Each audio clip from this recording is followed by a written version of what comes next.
Beliau di sini mengatakan, yang tidak mengerti tentang 6 hal jelas ini siapa? Orang pinter, orang cerdas, padahal penjelasannya orang awam aja bisa ngerti. Menandakan kepada kita, memang hidayah itu tidak selalu berbanding lurus dengan kepintaran seseorang. Gak mesti kalau orang pinter itu pasti dapat hidayah. Gak mesti orang pinter itu bisa ngelihat Al-Quran dan Sunnah. Gak mesti seseorang yang memiliki gelar yang banyak mendapatkan hidayah. Tidak. Dan kita buktikan sendiri. Mungkin kita bagian dari mereka. Orang-orang yang tidak memiliki gelar yang banyak. Tapi kita mengikuti apa yang Allah dan Rasul katakan. Sedangkan di sebelah sana, di bagian yang lain, ada orang gelarnya banyak. Tidak mau mengikuti Al-Quran dan Sunnah. Ya. Makanya subhanallah. Kalau kita bicara tentang hidayah, ya jamaah rahimakumullah. Itu fadl mahad minallahi subhanahu wa ta'ala. Karunia, murni karunia dari Allah subhanahu wa ta'ala. Hidayah tuh murni karunia dari Allah subhanahu wa ta'ala. Kita bisa belajar kayak gini, ini murni karunia dari Allah subhanahu wa ta'ala. Rahmat dari Allah subhanahu wa ta'ala. Sekarang kalau mau dipikir jamaah rahimakumullah, pamannya Rasul alaihi salatu wassalam, Abu Talib, bayangin Abu Talib, pamannya Rasul sallallahu alaihi wasallam. Dia hidup lebih dari 10 tahun bersama Rasul sallallahu alaihi wasallam. Dia selalu mendengarkan apa yang dikatakan Rasul kepada masyarakat tentang Islam.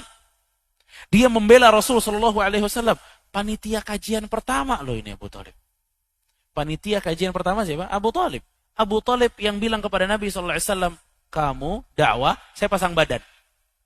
Ini panitia kajian pertama, cuma yang gagal. Ada panitia kajian pertama juga yang berhasil. Siapa? Khadijah radhiyallahu anha. Dia yang menyokong dakwahnya Nabi sallallahu alaihi wasallam.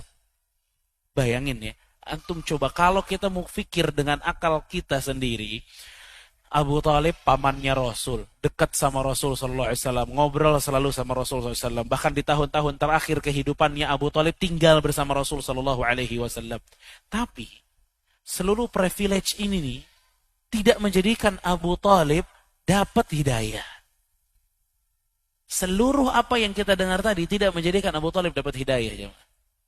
Kita dapat. Kita gak dekat sama Rasul sallallahu alaihi wasallam. Bahkan gak pernah bertemu dengan Rasul sallallahu alaihi wasallam. Nasab kita tidak sama dengan nasabnya Rasul sallallahu alaihi wasallam. Mungkin pembelaan kita kepada Rasul tidak seperti pembelaannya Abu Talib kepada Rasul alaihi salatu wasallam. Tapi kita dapat hidayah. Coba kita berpikir. Apa sih yang kita miliki sampai Allah memberikan hidayah kepada kita? Kita nggak punya apa-apa, kita bukan siapa-siapa. Tapi Allah kasih hidayah.